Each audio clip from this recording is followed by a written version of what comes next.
Good afternoon, everyone. Welcome to the fourth YVIP Global CEO Talk. YVIP, which stands for Yonsei Venture, Innovation, and Startup Program, was established in 2017 with the generous fund donated by Amore Pacific. YVIP supports the research on innovation, provides the education for future entrepreneurs. It also provides the platform for sharing knowledge by hosting international conferences, colloquiums, class talks, etc. One of such endeavor is this Global CEO Talk. So far, we had 3 guest speakers all from Korea.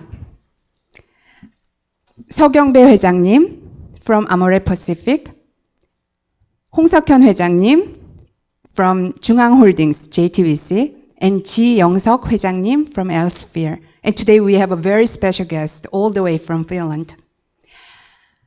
By the way, we prepared 40 minutes question and answer session at the end of the talk. So I want you to take this great opportunity to let Nokia chairman to answer your question. Before introducing our guest speaker, I would like to hand the mic over to our dean for welcome address. Here's our dean, Gil-Soo Seo.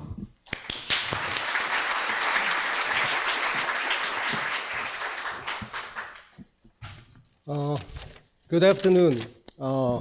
Thank you all for coming and joining us here today. It is my great pleasure and honor to welcome Chairman Risto Silazma from Nokia, the distinguished guests, respected colleagues, friends, and students to the first YVIP Global CEO Talk. Today, we are privileged to have Nokia's chairman, Risto Silazma, as a speaker, who has inspired the world of business by successfully reinventing the company on the verge of disruption back in 2012. In today's ever-changing digital world, business agility and innovation are imperative for survival. Attesting to its legacy as a serial transformer, Nokia has transformed many times in its 150-year history, from a paper mill to the only network infrastructure company providing end-to-end networks across the globe. As we continuously make effort to foster the entrepreneurial ecosystem and spirit at Yonsei School of Business, I am very excited and feel fortunate to have this opportunity to listen to Chairman Silazma's innovation strategy as he shares his valuable insights with us. Again, on behalf of Yonsei School of Business, I offer a warm welcome to everyone and would like to take this occasion to thank Amore Pacific for generous support for YVIP. Thank you.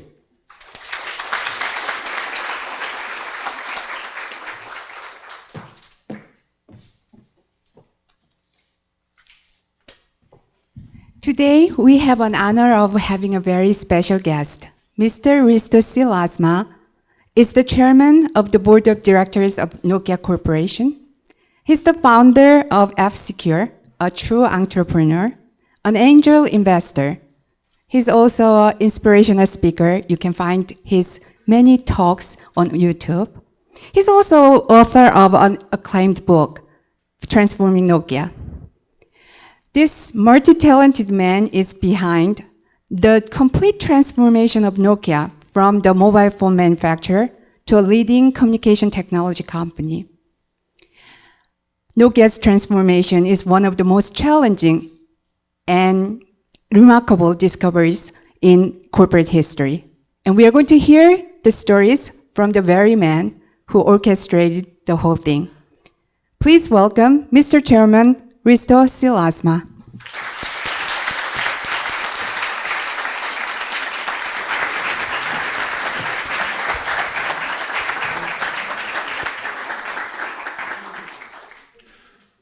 Thank you and good afternoon, everybody. And dear Dean, faculty of the Yonsei University, students, friends, let's talk about leadership and entrepreneurship, but let's do it in a true entrepreneurial spirit which means that we don't follow rules. So there won't be a 40-minute questions and answer session at the end. The questions and answer session begins right now. Because an entrepreneur is impatient. You don't want to wait. And you also want to get most out of what you have in front of you. So make sure that I talk about topics that are close to your thoughts by raising your hand and asking me, and then I'll follow your lead. But until you start giving me guidance, I'll follow my own prepared thoughts. So as you heard, Nokia has gone through quite a transformation. And in 2012, when I became the chairman, it was a pretty tough role to take. Because at that time, Nokia was being talked about as a bankruptcy candidate. The press was speculating not whether Nokia would go bankrupt, but when that will happen. They were counting months. We were laying off tens of thousands of people. So of course our employees were reading the news about the bad business results, about the countdown to a bankruptcy, and they had lost many of their colleagues through the layoffs. And we were preparing to do even bigger layoffs in June that year, the biggest in the company's history. During the first 6 months of that year, our revenues, our operating profits were over 2 billion in the negative. In the second quarter alone, our revenues declined by 26% from the previous year. So we were in a free fall. Our share price dropped so low during that summer that you could have acquired the whole company with an enterprise value of 1.5 billion. So all of Nokia could theoretically be acquired at an enterprise value of 1.5 billion. And then fast forward 3 years, and we were a new company. Our enterprise value had gone up by 20x, which is a really good achievement for a fast-growing internet company. Our employees had changed so that 99% of our little bit over 100,000 employees had not carried a Nokia badge just 3 years earlier. So think about it. Less than 1% of our employees remained the same during this period of transformation. So that was a very exciting time. But how did we come there? I'd like to talk a little bit about where I came from. If you would ask me who I am, I would probably say that first and foremost I'm an entrepreneur. Because that's really how I think of myself. That's my identity. Of course, I'm a father and I'm a husband. And those are very important roles. But most of us are husbands or wives, fathers or mothers. But I'm an entrepreneur. And that's not a title. It's not something I would write on a business card. It's a way of life. It's a way of looking at life, looking at challenges. So I'm an entrepreneur and I'm a student. Because I feel that all the time I need to learn something. Any day where I learn something new is a good day. So a few years back I decided that I need to learn the Chinese language, which you know much better than I do, but it's a challenging language for a Westerner to learn. And then about 2 years ago I decided that I need to learn to program machine learning applications. I need to learn how machine learning works. And for me, always studying something it's a necessity. But how did I become who I am? I actually think that I brainwashed myself by reading old boys' adventure books when I was a teenager. So when I was from 8 years to 14 years of age, I read a lot. Sort of these traditional adventure books, where a young boy in the Liverpool harbour hides in a sailing ship in the year 1800 and then is found from the lifeboat and put to work to scrub the deck, and then grows up on that ship and becomes a leader, learns to lead from the front. When there's a battle to be fought, you don't hide in the background, you stand in the front. You are polite to women. You uphold all these traditional values. Of course, these books were written to help young boys to learn what people in the 1800s and 1900s were supposed to learn. And I read so many of these books that I brainwashed myself to believe in these old values. We had the biggest library in Finland, in my home country, at the center of Helsinki. And I first read all the books in my local library, then I moved to the main library of the country. I read pretty much all books that were available there for young kids. And then I started getting books from the archives, which were 3 floors below ground. And I learned to know all the librarians who worked in those archives, who normally didn't meet customers at all, but I learned to know them by name, because I was such a big reader. And that's something that I recommend you to teach to your kids, to read real books. Don't just read tweets, microblogs, and social media, but also read real books. And I believe that the entrepreneurial thinking that I found myself with is a result of those books. That's the best explanation I can give. When I was roughly 12 years of age, personal computers became available. VIC-20 or Commodore 64, some of you older ones may remember those.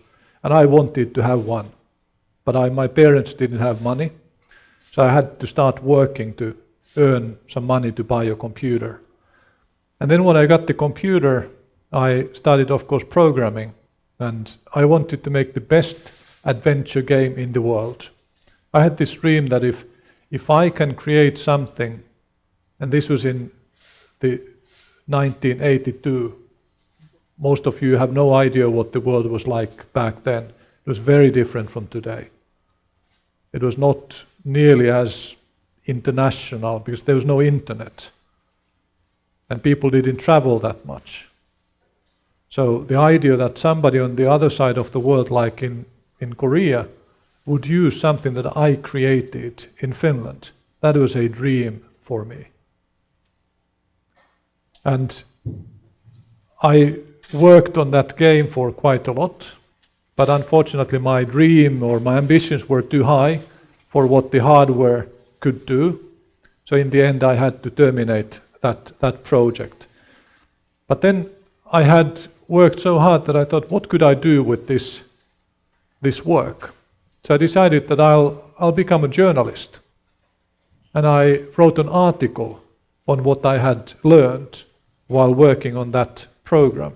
And I offered it to a computer magazine, who published it as I think a 3-part series in 3 consecutive issues of the magazine. And then I suddenly found myself working for that magazine and actually 5 other magazines as well. So I got all sorts of nice equipment as a 15-year-old, new PCs and printers and networking equipment to test and write articles about them. So as I went through high school, that's what I did. But I also worked in a butcher's shop. So I was a meat salesman, which I actually happened to meet 3 of the students, Yonsei students, just before this lecture. And I told them that one of the most important things to learn is to sort of have no shame in talking to people. Of course, you need to be respectful, you need to be constructive, But if you don't ask somebody for something that you want, then you will never get it. And when you work in sales, like selling something in a shop or selling something over the phone, you have to have the courage to call anybody and propose what you want to happen. And the worst they can do is say no. And that's not that bad. You have lost nothing. But sometimes you gain a lot because the person may say yes.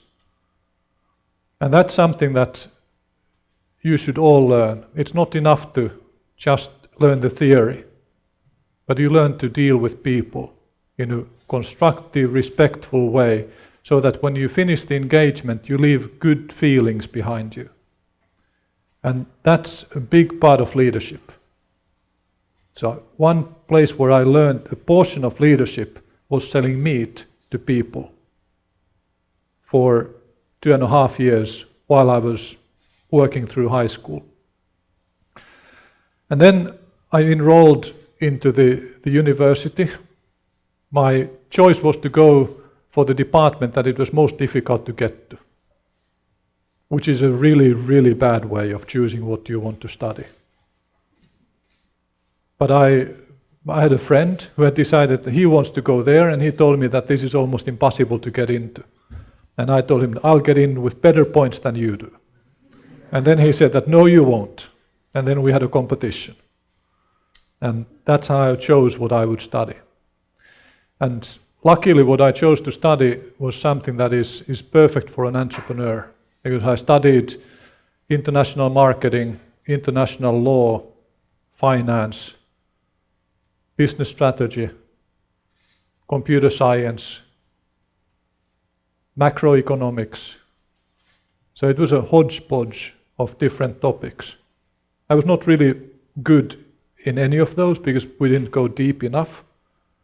But when I started my own company and I was the CFO, I was the head of HR, I was the technical support person for international clients, I was the lawyer who wrote our contracts, I was the translator who wrote our manuals and translated those to English. It was really useful for me to understand all those bits and pieces that I had studied a little bit. And it really helped me. I was also the accountant. I paid all the bills. I wrote all the invoices. And that way I understood what people who I then later on hired to do those jobs, when I didn't have time to do it anymore, I knew their work. I knew what it contained. And I could help them. And I could also set objectives for them and gain their respect. So the hard foundation, that substance was there. But I can't claim that I'm an entrepreneur who's set up a company with a great vision. Actually, I set up a company to avoid paying as much taxes. We had a course in the university that was called Founding a Company. And there, as part of the exercise, we had to fill in the paper forms that back then were how you set up a company. And we returned them to the teacher, but we took a copy and returned those to the authorities. So we actually set up a company through that course with my working partner. And that was the best half an hour that he ever spent, because he became a shareholder in the company that I then took onwards and listed publicly later on and so forth. So he became a millionaire because we sat next to each other in that class. But we didn't have a business plan. We just set up a company to do freelance consulting that we both had been doing before in a more tax efficient manner. But then I ended up writing a book on computer security. I knew nothing about the topic at that time. But the best way for you to learn something, there are two ways to learn to do something really well. One is to teach it to others. The other one is to write a book, which is basically teaching it to others as well. Because when you try to teach something to others, you find that you really need to understand the core of it. You have to understand it deeply so that you can simplify it. And so I wrote a book on computer security and became fascinated with that. And then a colleague of mine that I had hired just happened to want to write another book which was about computer viruses. So through the writing of those two books, we decided that this is really interesting. And we became a cybersecurity company. In those days, a computer antivirus company. And in 10 years, over the first 10 years, we grew at an average rate of 80+% every single year compared to the previous year. We took the company international. We set up a subsidiary in San Jose, California, in Tokyo, in Germany and France and Italy and so forth and so forth. And as I listed those offices at the back page of our corporate brochure, because back then we still had paper brochures for companies, I always hid the Helsinki office in the middle, because I didn't want to admit to people that we are a Finnish company. I thought it's actually a competitive disadvantage to be a Finnish company, because there were no well-known Finnish technology companies, not a single one.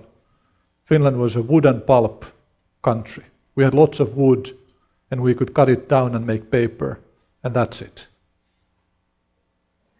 And we didn't have a reputation for a high-tech country. So I put the San Jose office first, tried to make people believe that we are an American company. But then Nokia came along, and I got my own first mobile phone so that I could be reached more easily. And I started seeing people buying Nokia phones around the world. And suddenly I became proud of being a Finn. I was, of course, proud of my country earlier as a human being, but I was not proud of Finland as an entrepreneur, as a high-tech entrepreneur. But through Nokia, I became proud of my Finnish roots as a tech entrepreneur. And suddenly I started promoting the fact that we are a Finnish company, instead of trying to hide it. And that meant so much for me. You can't imagine how bad it feels if you have to hide your national identity as an entrepreneur, compared to the moment when I could actually feel that it's an advantage for me to come from the same place as Nokia comes from. And back then, Finland had the world champion in Formula 1, we had the world champion in ski jumping, we had the world champion in rally driving, we had the world champions in ice hockey. So my first slide in corporate presentation was a picture of all these athletes, and do you know what's common with all of them? They all wear a helmet. So they don't have to talk to anybody. They just do what they're good at. And that's a little bit of a Finnish culture. We are not that talkative, or a little bit sort of introvert. There's this story of two Finns, one of which is an introvert and one is which is an extrovert. And when the two introverts meet for the first time, they both look at their own shoes and then they greet each other like this. When two Finnish extroverts meet, they look at each other's shoes and shake hands. So Finns are not the best marketing people in the world. But Nokia gave me the pride to be a Finn in the tech world. I took F-Secure public in 1999 at the end of the year, just before the tech bubble became really big. And I'm so happy that we listed just before, while our share price went up, I think 20 times during the tech bubble. As the bubble burst, all the investors who had bought my shares in the IPO still had made money. If we had listed a month or 2 months later, we would have listed at very, very high prices. and all my investors would have lost money.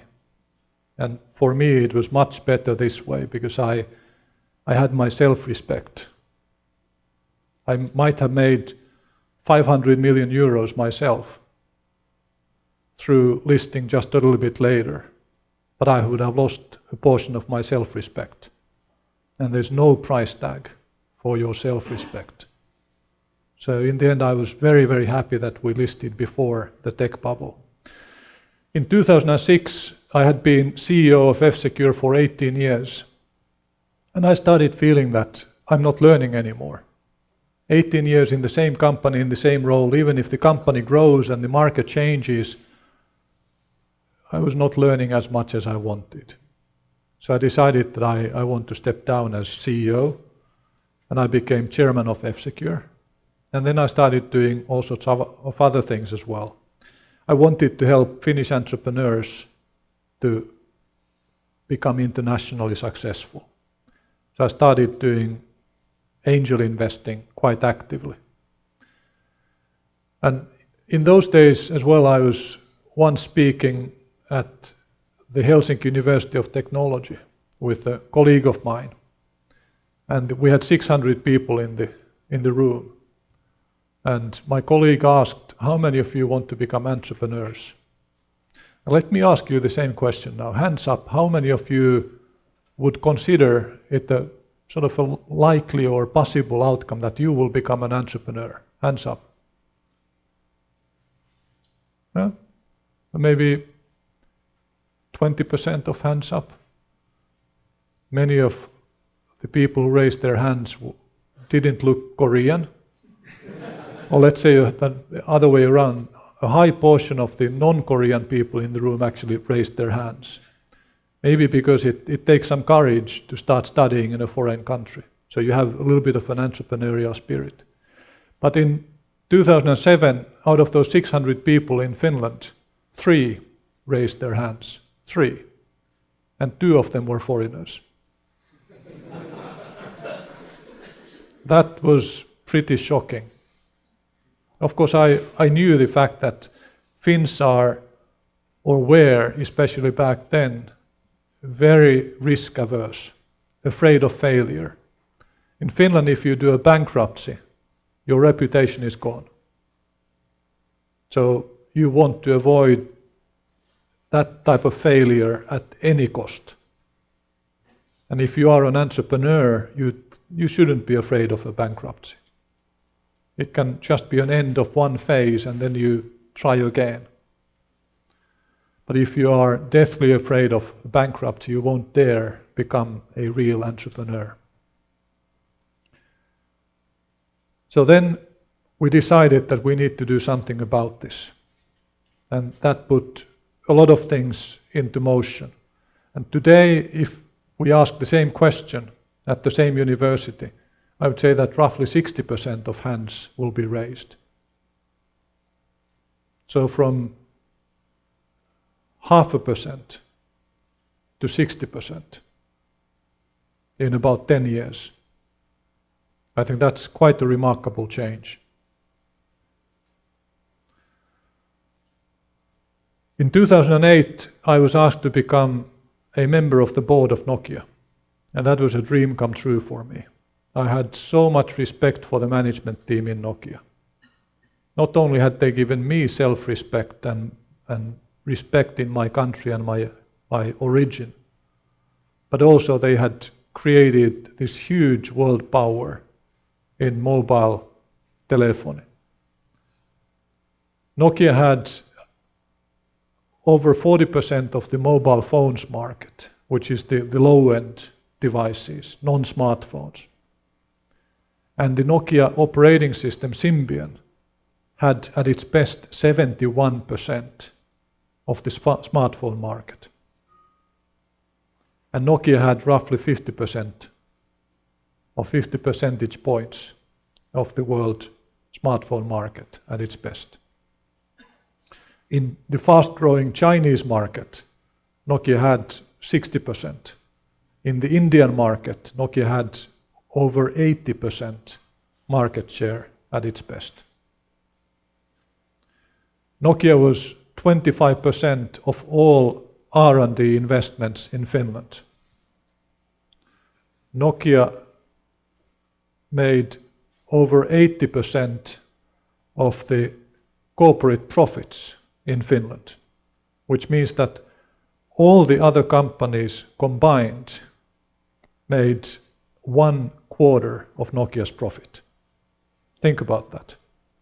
All the Finnish companies combined made 1/4 of the profit that Nokia did. Nokia was over 4% of the Finnish GDP. And 25% of all exports from the country. So Nokia was a really, really big duck in a really, really small pond. And that's an unhealthy situation. But through that huge success that Nokia experienced, the company changed and the people changed. And this is one warning for all you future entrepreneurs. Beware of becoming really successful, because success will change you. And it will not change you for the better. If you are really good, you will stay the same. If you are really strong, you'll stay the same. Otherwise, you'll become a worse person. Success is toxic. And once you realize that, you can resist that toxicity. And why is it toxic? Because you start believing in your own superiority, how good you are. You think that something that was largely the result of good luck was because you are so good. And when the press will put your face on the front cover of the Times magazine, you'll believe what they say. And you shouldn't believe. Because the press always wants to lift you on a pedestal. That's how they sell magazines and TV programs. And then when you make a mistake, they will drop you down. And that's how they sell magazines and TV programs. And you are still the same person. But when you start believing in your own excellence, you start missing out on the small signals that things are not going too well. And in the worst case, people stop telling you this bad news. They may stop telling you bad news because you lash back, you lash out when somebody comes to you with bad news. And people learn quickly. When you shout at them after they bring you bad news, they will not bring you bad news anymore. But they may also stop bringing you bad news because they have also lifted you on a pedestal. They think that you know better. You already know these bad news. Or maybe these news are actually not that bad because the top guy is not worried. And he knows everything. He's almost a god. And I don't want to disturb the god. So I won't bring him bad news. And suddenly you start living in a virtual world. You don't know anymore exactly what is happening. And in a very large company, you always have so many layers and too many layers. And the employees collectively, they know all that information is there. But all of them see only a small piece of the truth. So none of them see the whole animal. You have heard about the strategy elephant, haven't you? So you put a number of people into a dark room and there's an elephant in the room. And they try to figure out what kind of an animal this is. So one takes hold of the tail and there's a fluffy piece of hair. One takes hold of the trunk and there's this weird snake-like thing. And one takes hold of the front leg. And then they go out and they talk about what kind of an animal it was, and they will not agree. And the same thing happens in a corporation. Everybody sees their own piece of the truth from their own point of view. And if you don't have an open culture, people will not fit those pieces together. And the ones who see something that worries them, may not talk about that upwards, which means that the top management doesn't even know that there's an elephant or there's an animal somewhere. And this is a little bit of what happened in Nokia. So the board didn't know what it didn't know. And that's a tough challenge. If you don't get the right data, and of course you don't know what the right data would be, because you only know what the right data is once you understand what is happening. If the board doesn't get the right data, the board only knows what it's given. It doesn't know what questions to ask. And if the management team doesn't get the right data either, then of course they cannot tell the board, and they don't know what is happening. There was one instance at a board meeting in 2009 where I really learned something significant. And we had been trying to fix the problems of Symbian, which was the Nokia smartphone operating system, getting very old. There was lots of development debt, so many things that could only be fixed if you could rewrite the whole operating system. And we had been trying to fix that unsuccessfully. Every new release was 3 months or 6 months late. And it was very, very bad, because once you decide that you will ship this phone, let's say next June, or looking at today, let's say next December, and then you buy components for that phone, you try to get the best quality price ratio.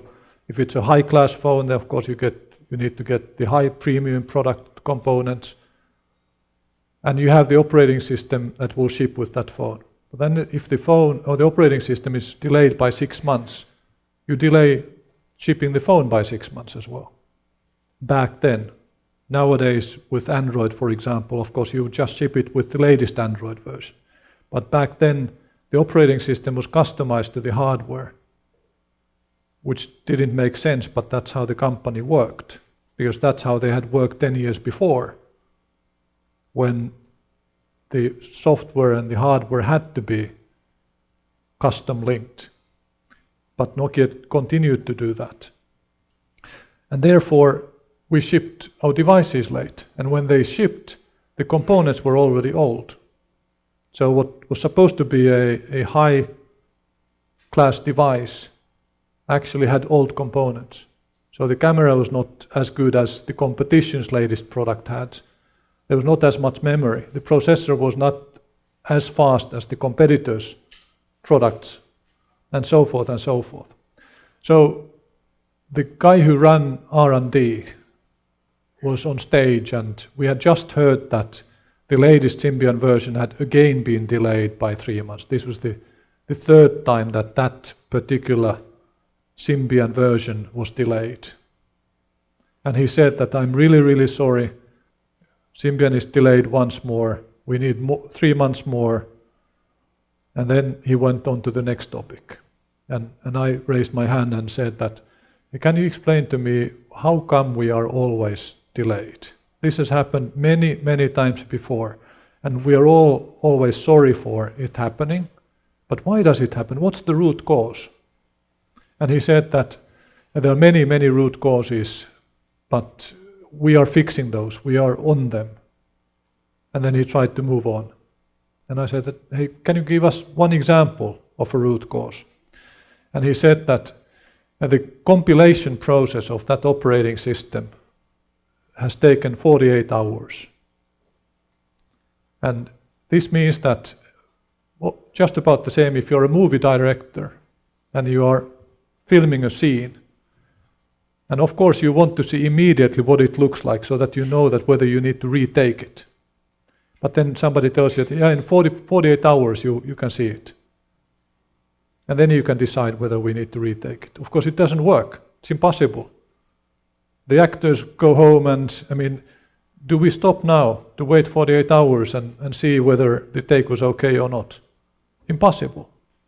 In software, you wait 48 hours before you can test whether the software works and what's wrong with it.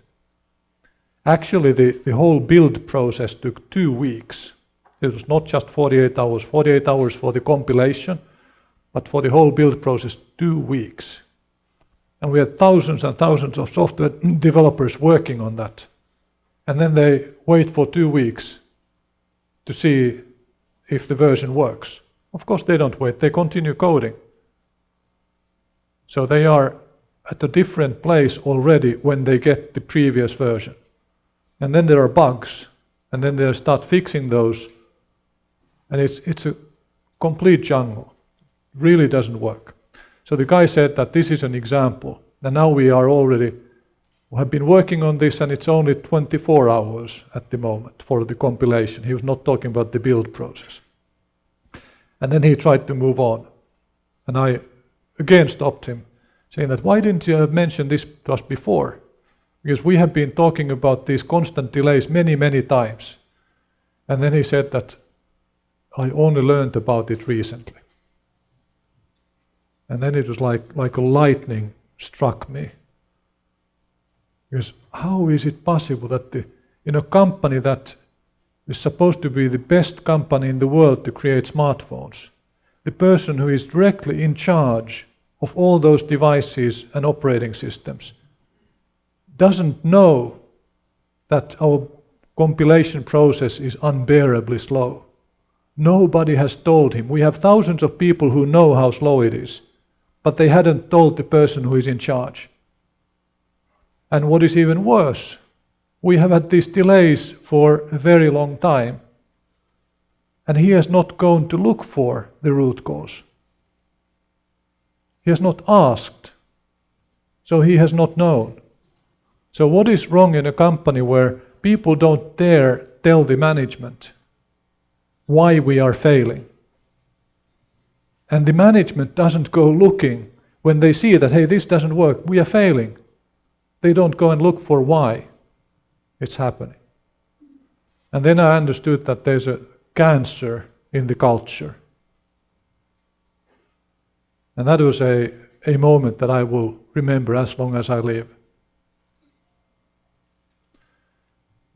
But still, that was only one tiny tidbit of information.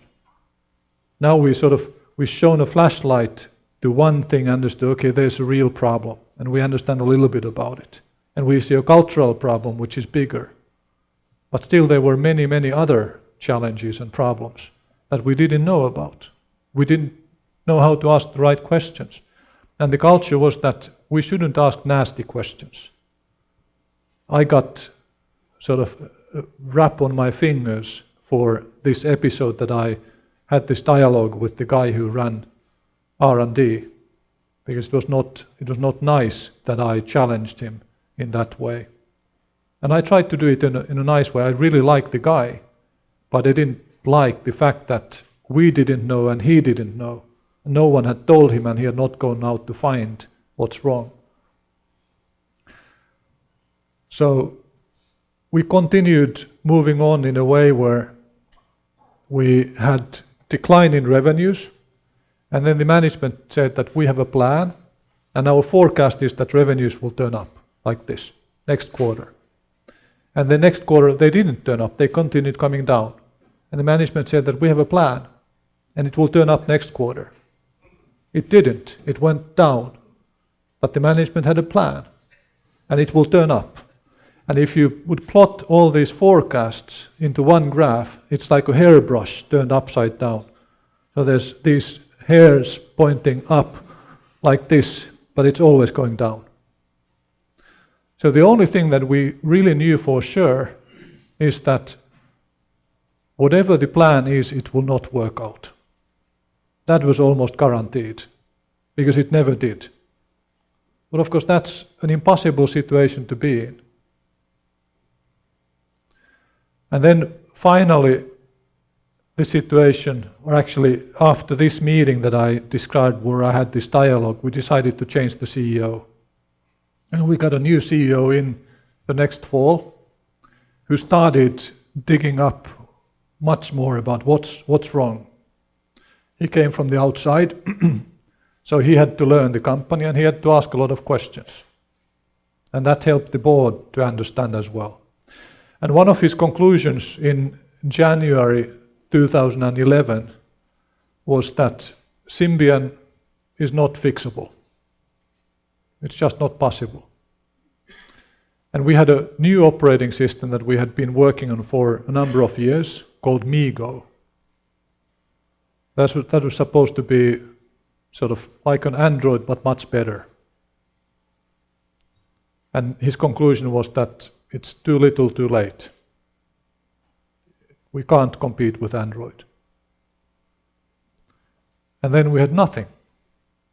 Nokia had always built its phones based on its own operating system. And now we were being told that we have nothing. We have to start licensing the operating system from somebody outside. That was a huge shock.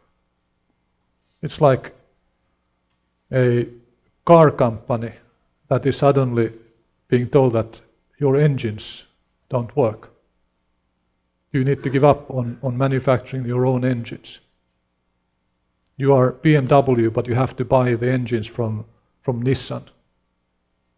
Think about the shock to all of the people in BMW. Have always, for 100 years, manufactured their own engines. And then we had two choices, Android and Windows Phone. And we had very little time. The board had basically 10 days time to decide.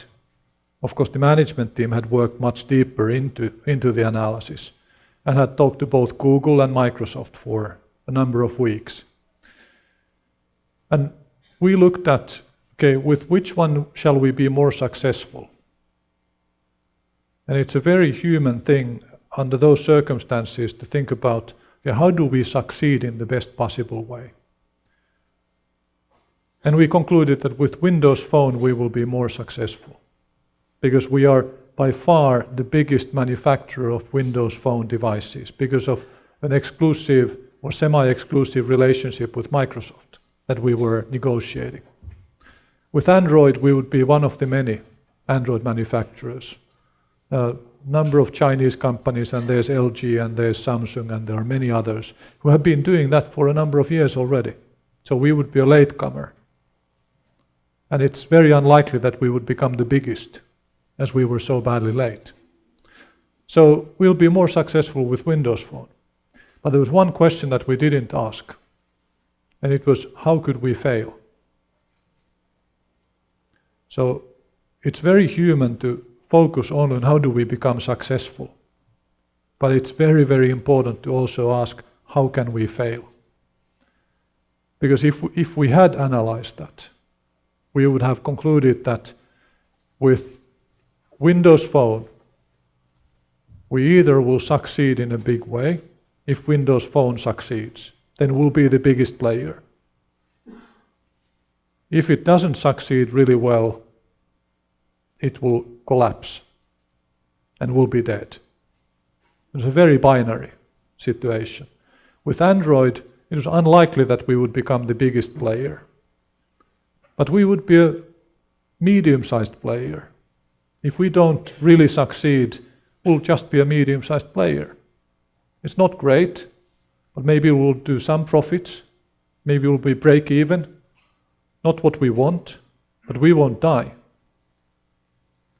And this is the question that was, and the analysis that was not done. How could we fail with those two scenarios? And we chose Windows Phone, where we had this binary situation. Windows Phone has to succeed in the market, and then we'll do really well.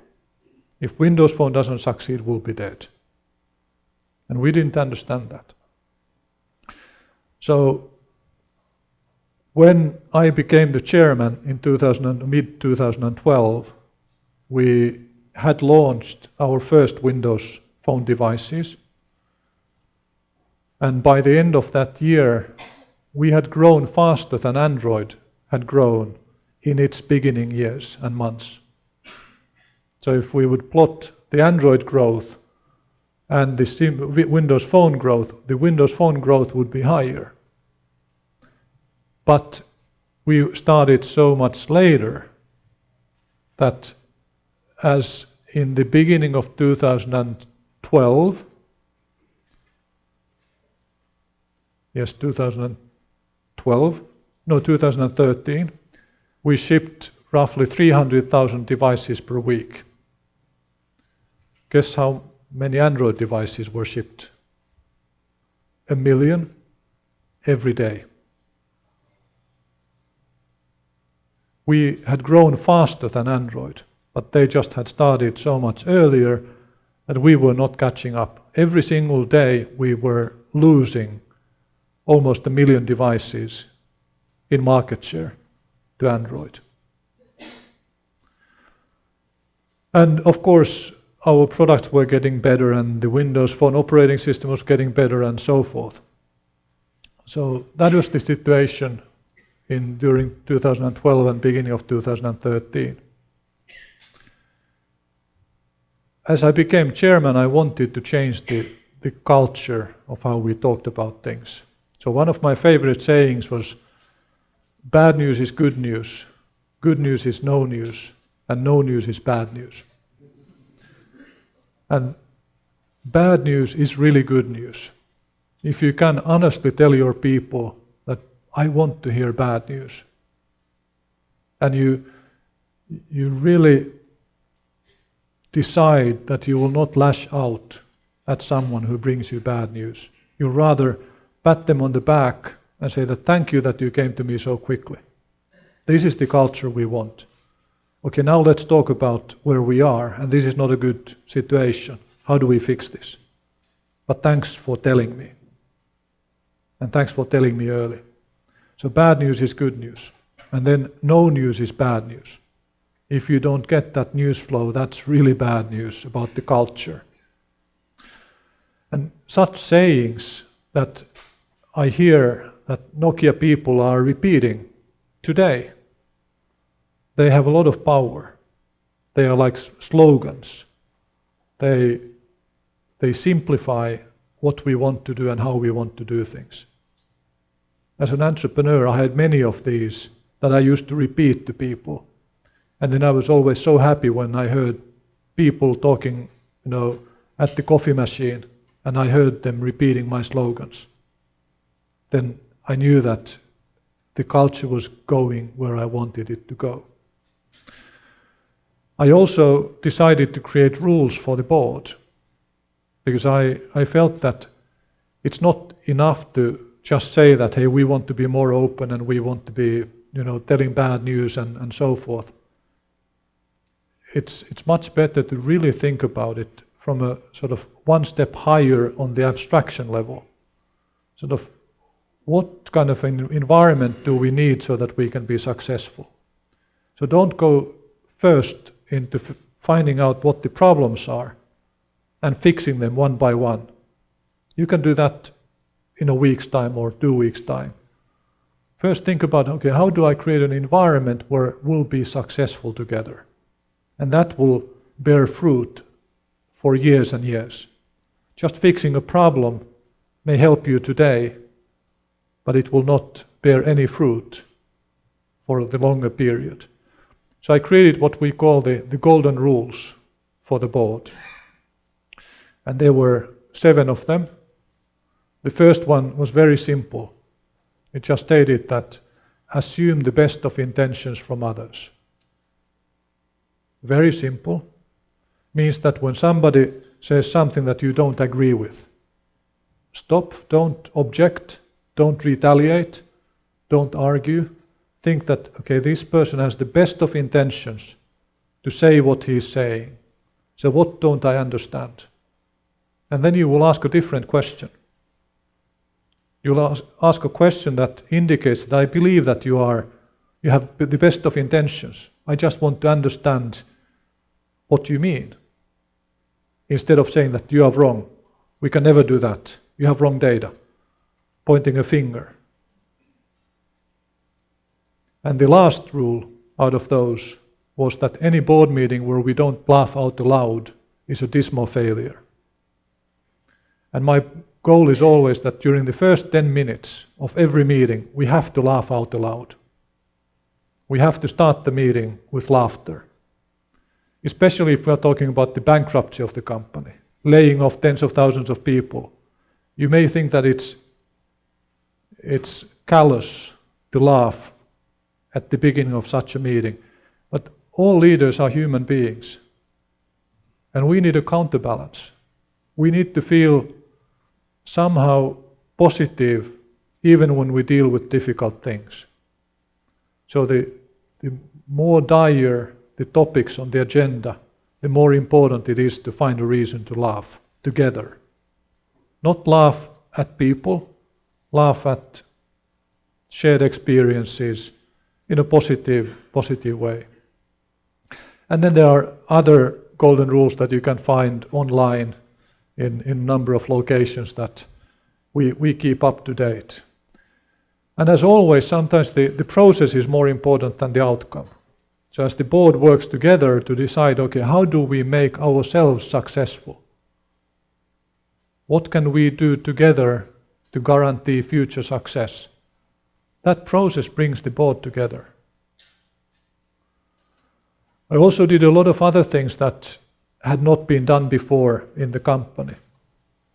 One example is that I, every year, have the management team rate the board. So normally everything goes top down. The board evaluates the CEO. The CEO evaluates the management team. We still do that in a very diligent fashion. But I also said that, hey, it's not fair if we just evaluate you and you never give feedback to us, because we are two parts of the same team. So every year there's an anonymous process through which the management team members will give feedback to the board members, and we rate each other numerically. So I get a grade every year in an anonymous process from my board members, but also from the management team members. And every single of my board members will get a grade from 1 to 5, not only from their colleagues on the board, but also from the management team. And that's also a cultural signal.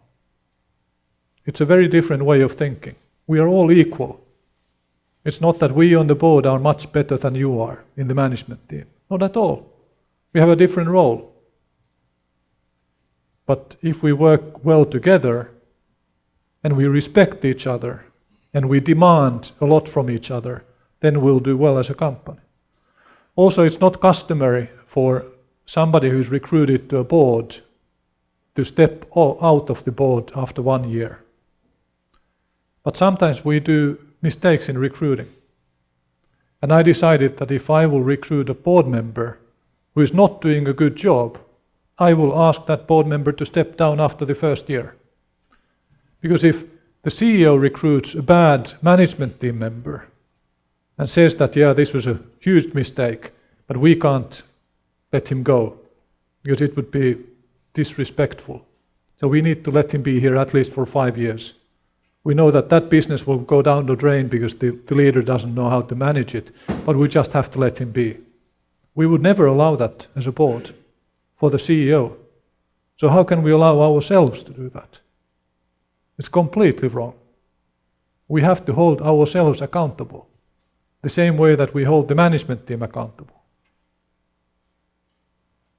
So just rethinking many of the ordinary things that people do in companies.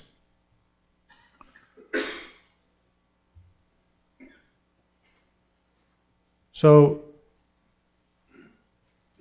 I'll skip how we transformed Nokia, and to finish with, I'll talk a little bit about entrepreneurship and how that relates to what we did in Nokia.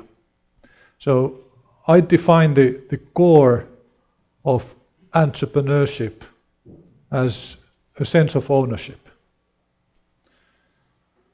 How many of you have rented a car?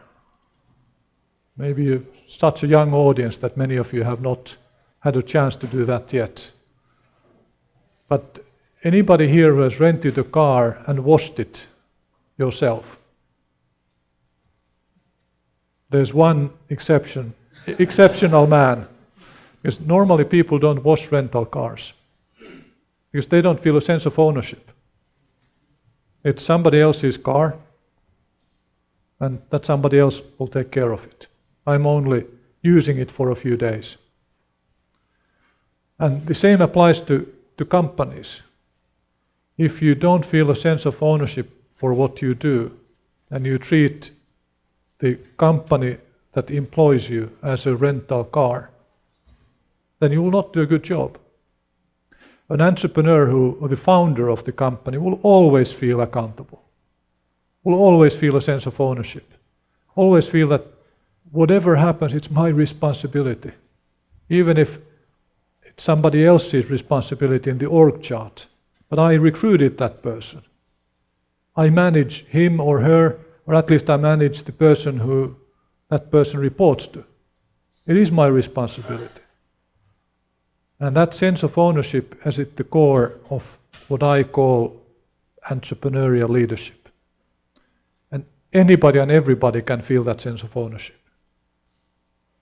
If the receptionist feels a sense of ownership when he or she sees that the elevator is broken, he or she will think, okay, I need to make sure that the repairman has been called. Even if it's not my job. I just need to make sure that it's done, because this is hampering our business. It's a bad experience for our customers who come in and employees.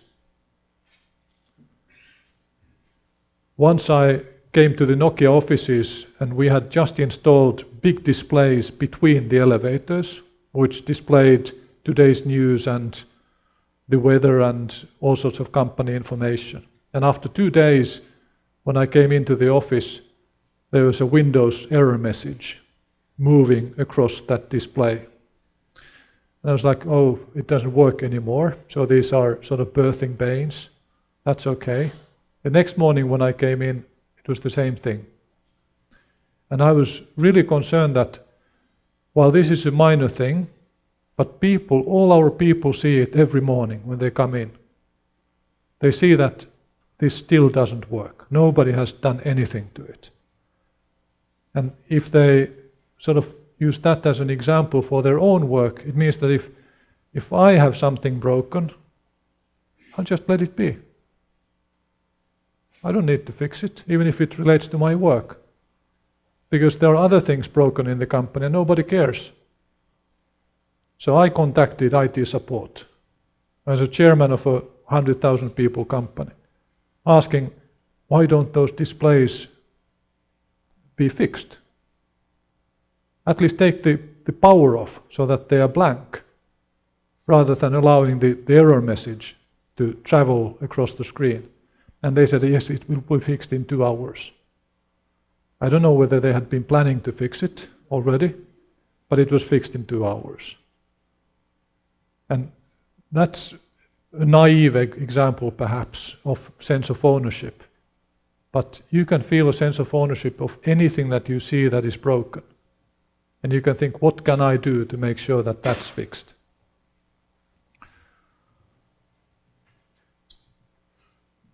Trust is at the core of all teamwork and all corporate cultures.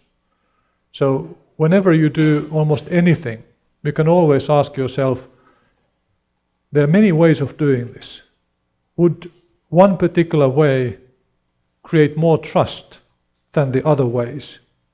Or does one of the ways to do this actually destroy trust, which should be avoided at all costs? So whatever you start doing, ask yourself, is there a way to do this in such a way that it would maximize trust? And try to do that. So for example, when we laid off tens of thousands of people, we thought of how do we do this in such a way that it maximizes trust? Turning a big negative perhaps into a neutral thing.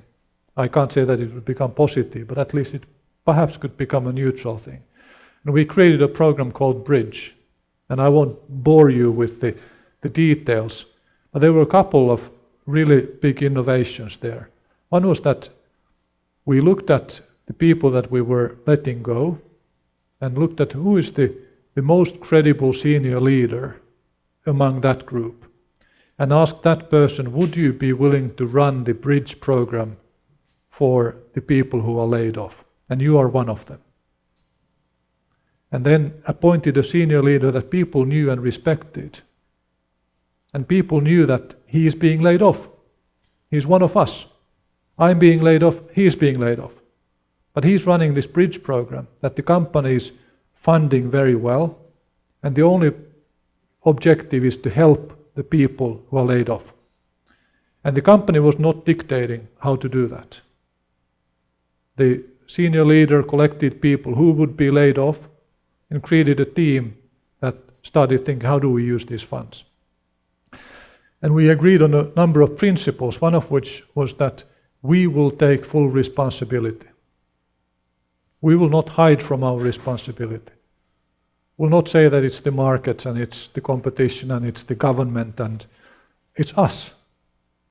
We need to fix this as much as we can. And we say it publicly. So through this process, over 1,000 new companies were started. We gave 50,000 euros to everybody who wanted to become an entrepreneur. We gave them PCs that they had used in the office. We gave them the software that they were working on, if it was something they could build a company around. We gave them patents. So we just wanted to get them well off. We helped people to be retrained. We helped them with dealing with universities to go back to school. We helped them to find new jobs. We did all sorts of things. And 2 years after these layoffs, we had a university conduct a study among the people who had been laid off. And 85% of those people said that they were happy or very happy with the process of being laid off. I think that's pretty remarkable, because it's such a negative thing to be laid off. That is, if 85% of people feel that it was a good experience, it was well done, I think that's really good. It also meant that we had zero industrial action. In many cases, we told a team of 300 people that the device you are working on needs to ship for the Christmas market. And it needs to be on budget, on time, on quality. And you will be laid off immediately after you finish your work. And almost without exception, these teams got the product out on schedule, on quality, and on budget. It was really remarkable and heartwarming how these people worked very hard. And their colleagues who would stay in the company, they felt that, okay, we are treating the departing people with respect. So what's the worst that can happen to me is that we'll fail and I'll be laid off as well, but they will treat me with respect. So I'm not quite as eager to look for another job right now, because the company will treat me with respect. We had 0 days of industrial action, so no strikes, nothing, even if we laid off tens of thousands of people. And there was so much negativity around the company. So that was just one example of taking that responsibility and turning a negative into perhaps something neutral. One thing that I want to mention, and you haven't asked a single question yet, I'm so disappointed. But one thing that I want to talk about is paranoid optimism. So in that old Nokia, where we always had a plan and it never came through, it was almost like standing on the top of a hill at night, and there's a valley in front of me, and there's one path with lights that crosses that dark landscape. That's the plan. But I know that we will not walk through that valley along that path, because our plans don't come through. We'll cross that valley through some other in some other direction, but I don't see what's there.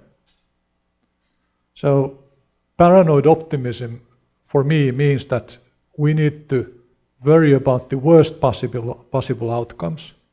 We need to be able to talk about our fears. We need to be able to discuss how could we, for example, go bankrupt? How would that happen? How would it start? What would be the first signs? And what would we do if those signs appear? How can we already now work to prevent that scenario? And that's one path that crosses that valley. And then we think of other scenarios, maybe not quite as bad, but still things that we want to prevent. And those are other paths with lights across that dark landscape. And then we talk about positive scenarios. How do we already today work to increase the probability of these positive scenarios? And they are paths that go through that valley.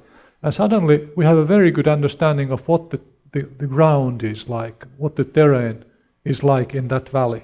Because there are so many paths that have lights that cross that valley, so that we'll see that there's a river, there's a lake, there's another hill, there's a farm. And then we sort of understand the future. We still don't know what path we will cross that valley along, but we know what is in the valley. And we have at least a little bit of a plan for every single path. What shall we do? What is our action plan if that future happens? So paranoid optimism for me leads into scenario work and scenario analysis. And that helps us to understand the future. Because today the future is a combination of two things.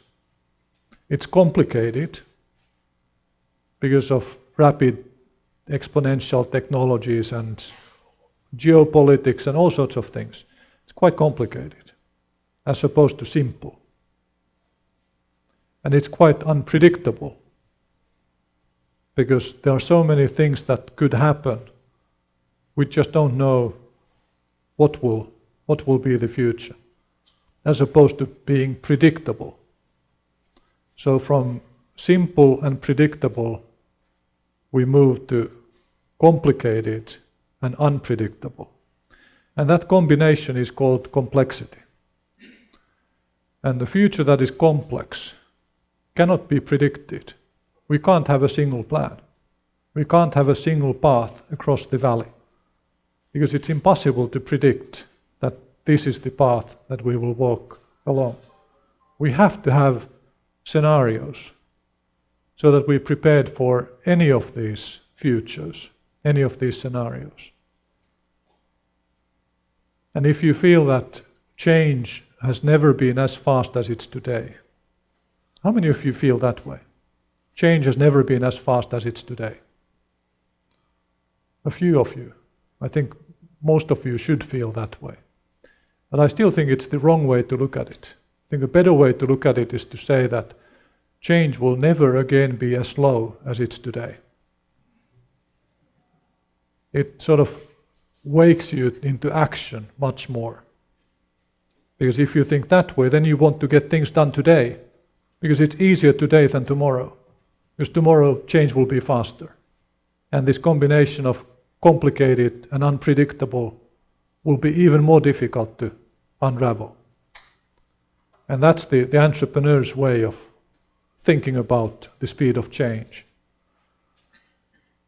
And the first question, and I will stop here now. From now on, let's just have a dialogue. You have the second question. Go ahead. Like just hard numbers and how much does actually soft factors, really unintentional account for make up your decision. And I don't want to sort of disillusion you, but what often happens in acquisitions is that you first agree on a valuation, on a price, and then the finance team will pick the right parameters for the NPV to be higher than the price that has been agreed. That's very often what happens.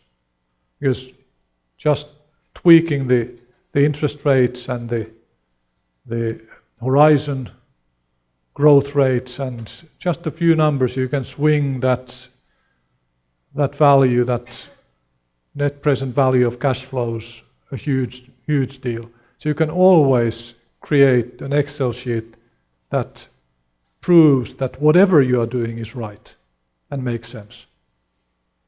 Doesn't mean that you shouldn't do that, but you need to really emphasize a sense of integrity when you do that.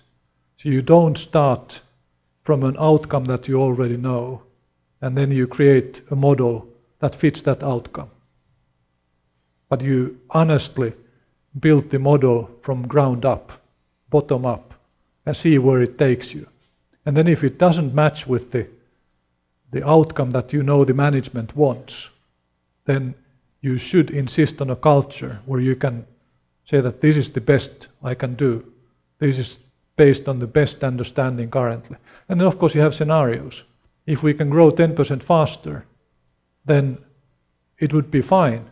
But I can't see how we can grow 10% faster. I don't see any reason for that to happen. But in acquisitions, often the strategic value is what people are after. And it's a big reason why 2/3 of all acquisitions fail. Because you know what is the definition of a strategic project.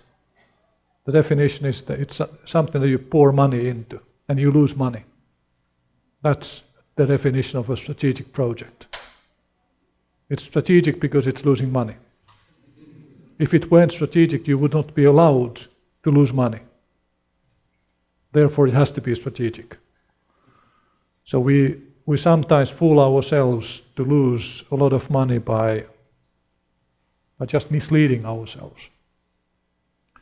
So be honest, be data-driven, collect all the data that you can, do the best honest analysis, have scenarios, and then conclude based on that, and insist on integrity throughout the process. Not always easy. One related to the past of Nokia and another to the future of Nokia. When you mentioned about the Windows Phone strategy, what if you and the CEO chose the Android phone strategy? Then that might have changed the whole scene. The second one,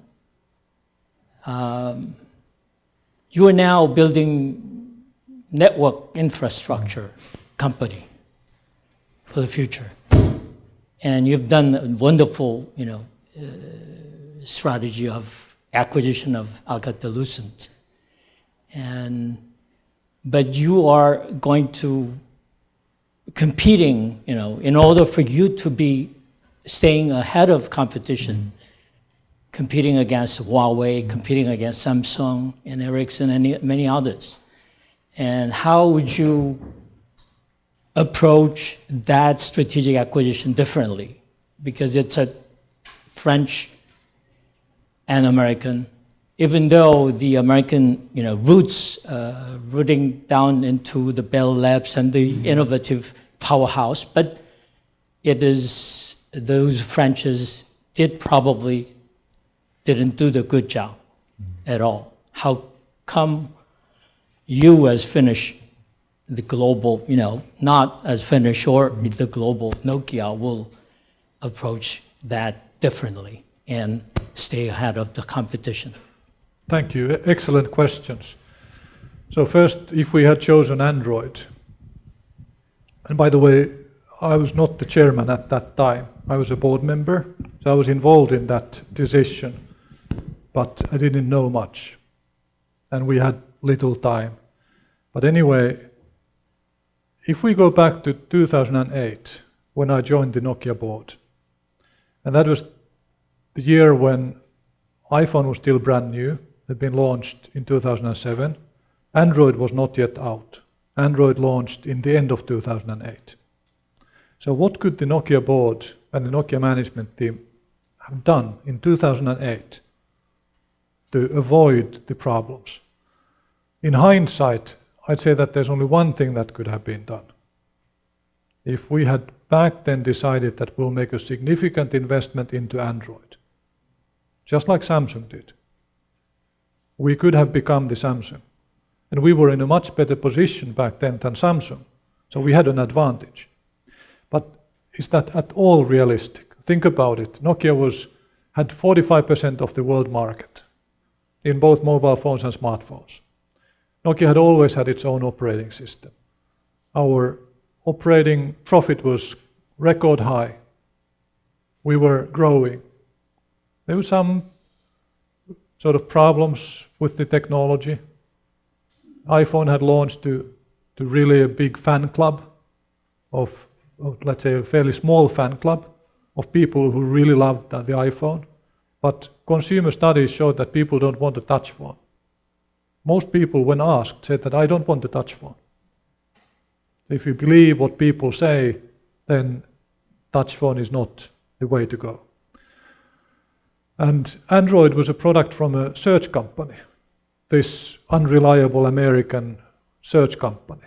These young people who run it, they don't know anything about mobile phones.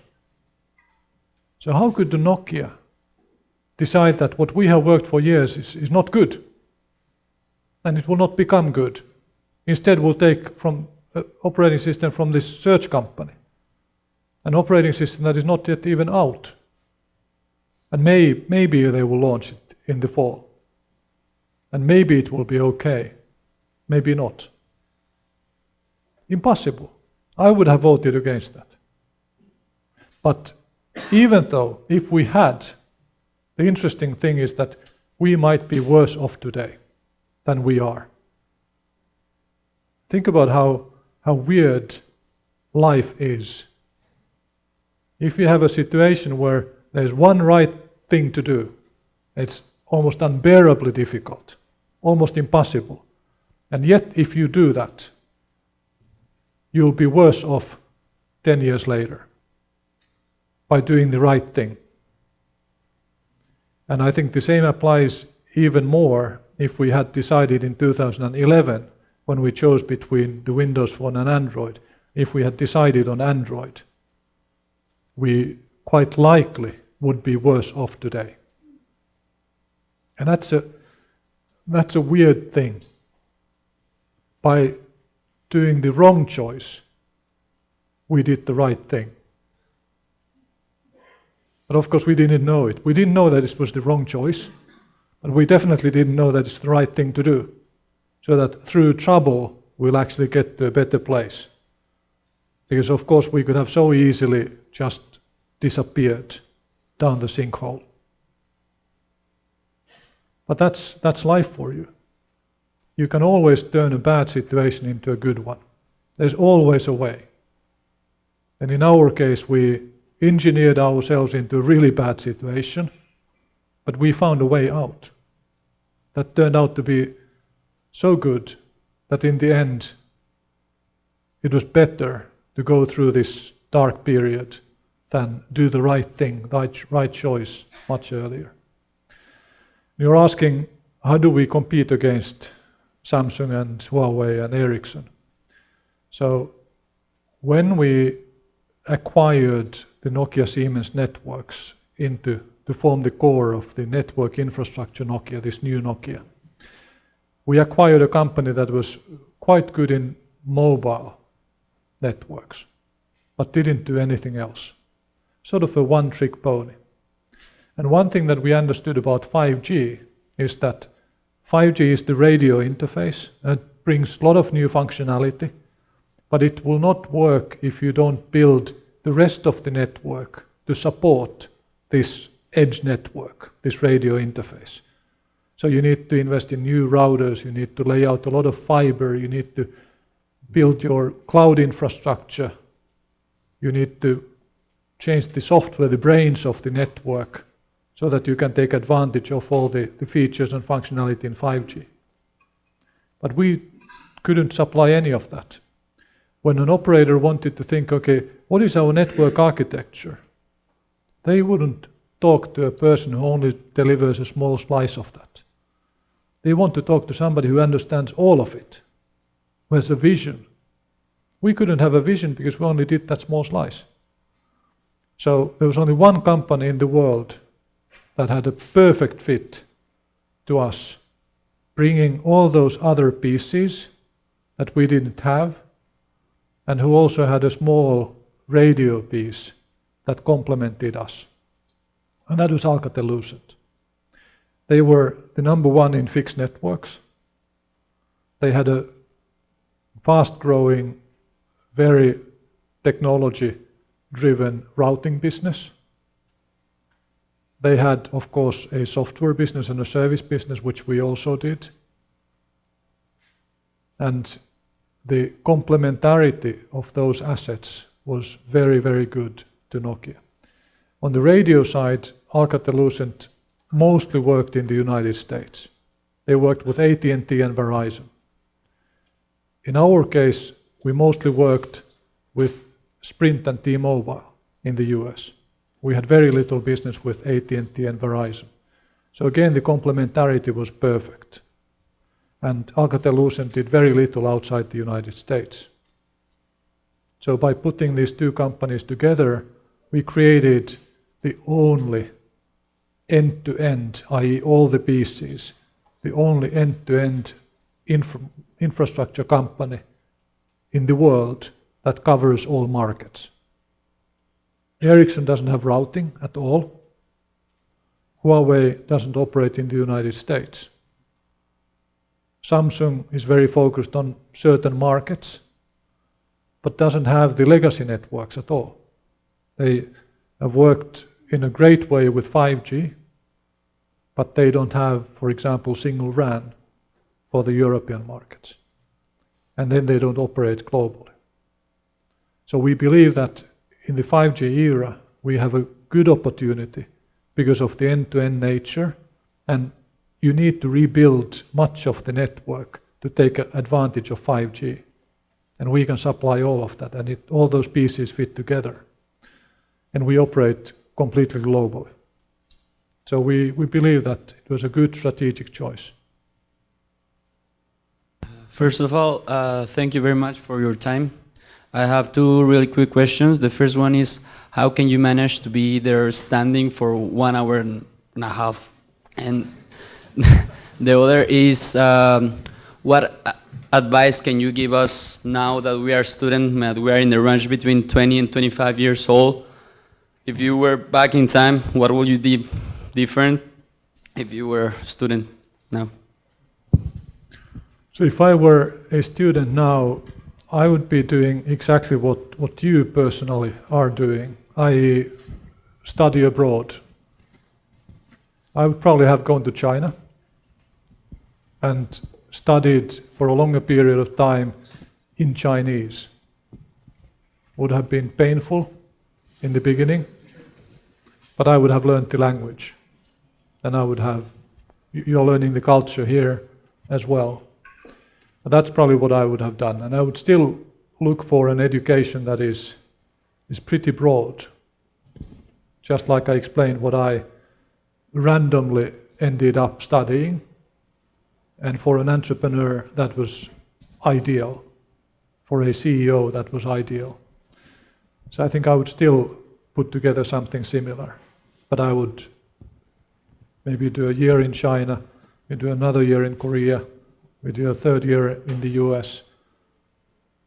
And that would be the most effective way to do it. You know, when we announced that we would sell the Nokia handset business to Microsoft, we ripped the heart out from almost every Finn. That is such an emotion. You can't imagine that. I explained how big a duck Nokia was in the small pond of Finland, and how much pride Nokia had given me personally. It had done the same for many others. It was the flagship of the whole country.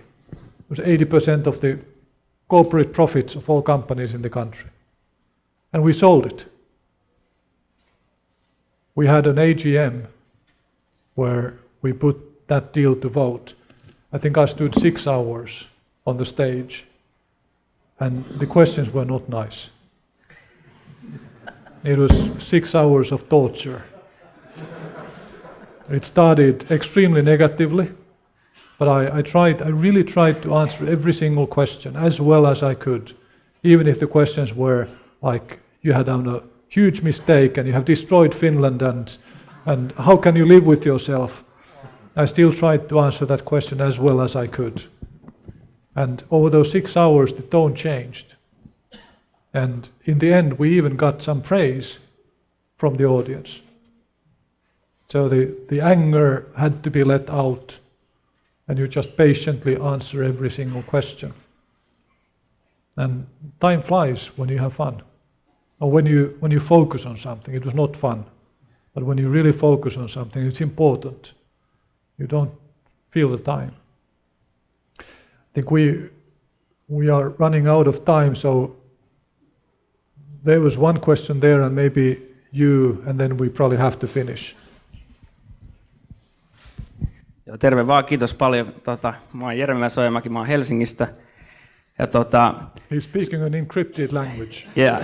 So yes, I'm from Finland. So I'm also invested my own money in Nokia. So it's also a shareholder question. So you talked about paranoid optimism and regarding 5G. What would you say is the worst case scenario that could happen to Nokia with all the 5G business going on?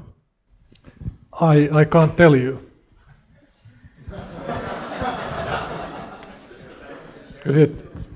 It's a good question, and we have to understand that, and we have to talk about that in the board and in the management team. But of course, we shouldn't tell it outside. I mean, that's just not sensible from the shareholders' point of view. I would be destroying shareholder value if I started speculating on the worst outcomes. We have the scenarios, yes.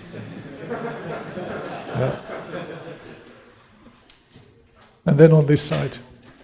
And unfortunately we are out of time. I'm really sorry for the gentleman in the back. But maybe we can chat a little bit. Thank you, Listo, your explanation, your experience. Today, before the question, I'd like to introduce a little. I have been working at R&D center in Samsung in 1984 and 1994.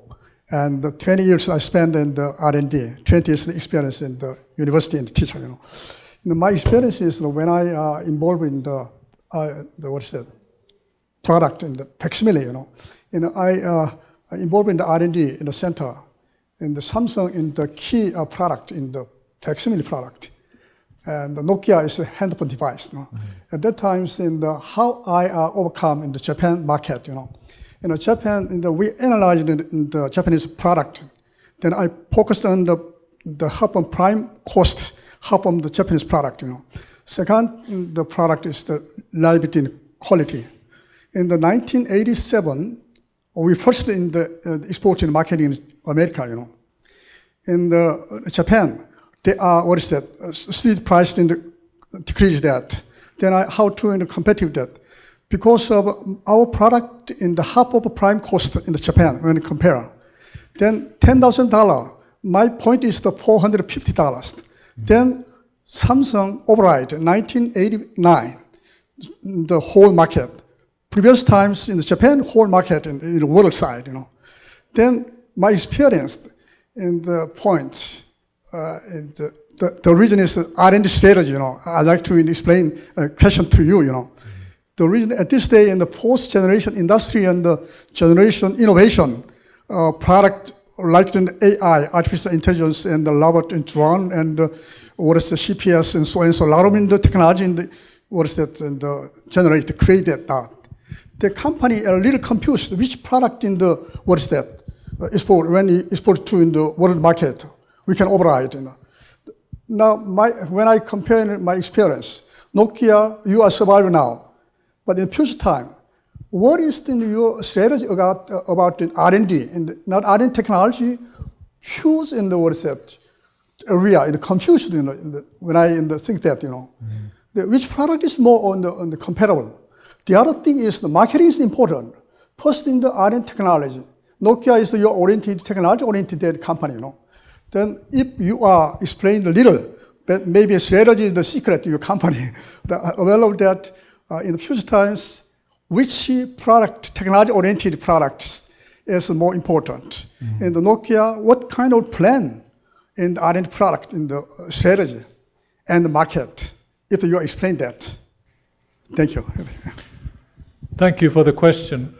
I'm afraid I can't reveal any business secrets here for the same reason as I couldn't share the answer for the previous question, but I already talked about the complexity of the world going forward, and you referred to the same fact. It's hard to know which technology will be the most important one, or which ones will be important. And in such a world, as we discussed, you have to follow a number of scenarios.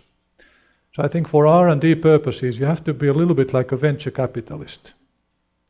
So you need to try to cover as much of the ground as possible, putting most of your bets into areas where you know you have to do these things.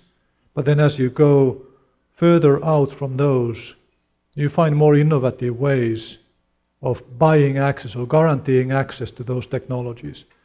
So if you think about Nokia, we have about 40,000 R&D engineers. Many of them work in our business groups. So they do pretty customer-driven R&D.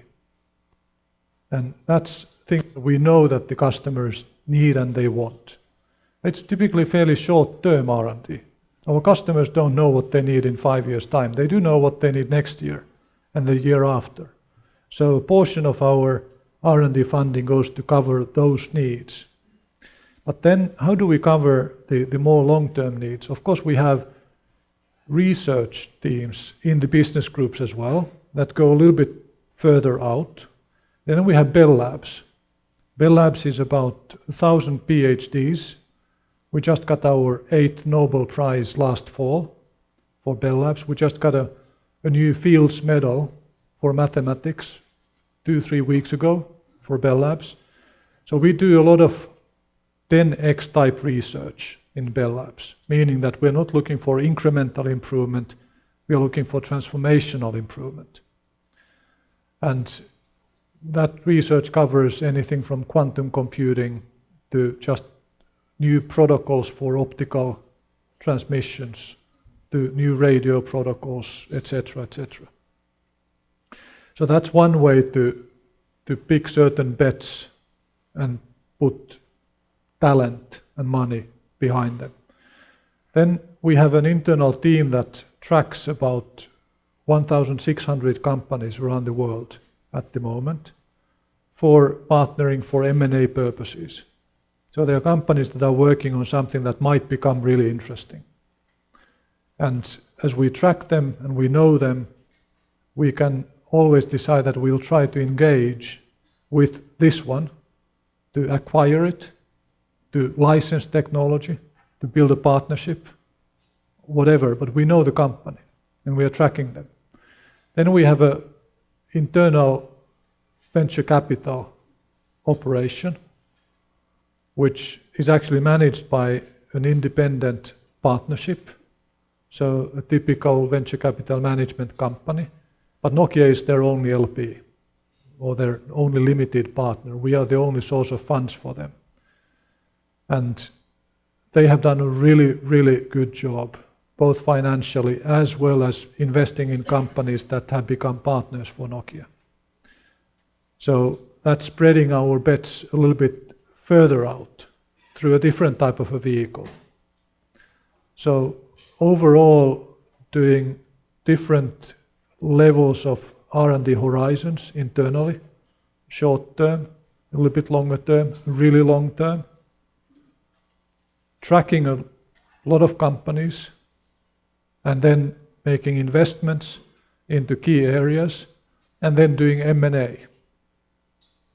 Those are different types of vehicles to stand on top of the hill and see the dark valley in front of us, and then build those paths across that valley.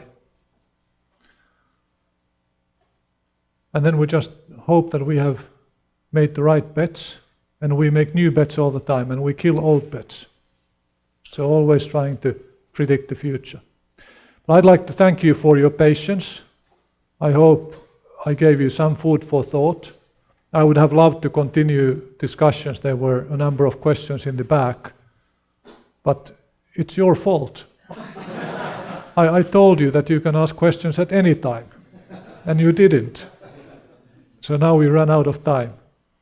But maybe we can have a chat on the way out. Thank you very much.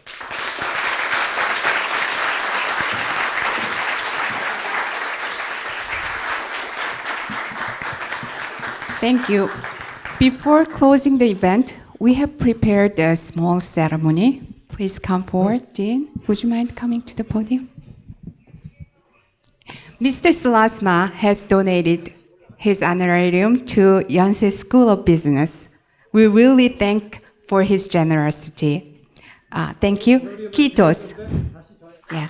His donation will be used to send some of our students to Finland for a 3-week program, venture program by Alto this coming July. Yes. Okay. Okay. And also, as a token of appreciation, we prepared a really small gift, teddy bear, with a Yonsei shirt on.